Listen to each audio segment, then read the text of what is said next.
Now, a bill seeking to lock out foreign companies from being awarded tenders of less than 1 billion shillings is currently before the National Assembly Budget Committee.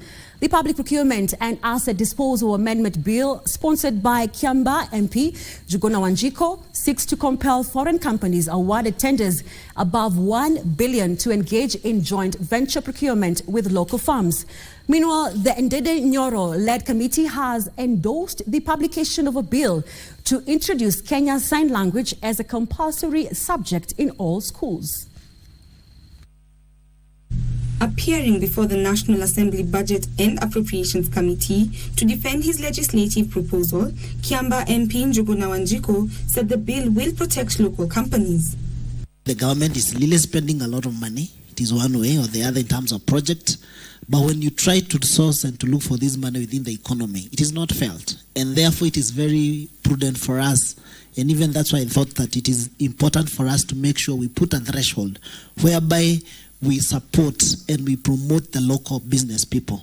So it's very good that you have thought about this very, very important bill for our business people. The Public Procurement and Asset Disposal Amendment Bill 2023 further imposes restrictions on foreign companies that secure contracts exceeding 1 billion shillings. These companies will be required to engage in joint venture procurement with a local firm, wherein at least 30% of the procurement's value must be undertaken by the local firm. This area of joint venture procurement with a local firm, where you've said that percent, I would suggest 70% instead of that percent. The Budget and Appropriations Committee has also endorsed the publication of the Kenya Sign Language Bill 2023 to make sign language a mandatory subject in schools. The bill by nominated MP Umulker Harun also seeks to compel telecommunication companies to have a special cheaper tariff for deaf persons using video calls.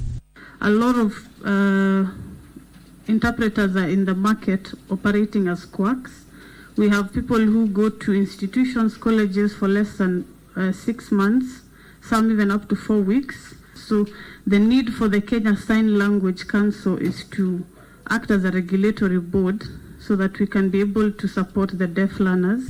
Meanwhile, the Ndede Nyoro-led committee has expressed reservations on a bill to insure all Kenyan employees against unemployment.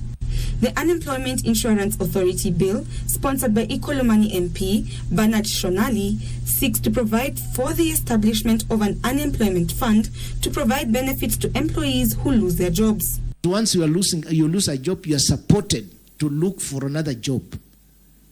You are supported for 6 months to continue in the same health, to have your children going to school, to have your family being fit, to pay rent if you are paying rent. The legislative proposals will be considered by the House once it resumes from recess later this month.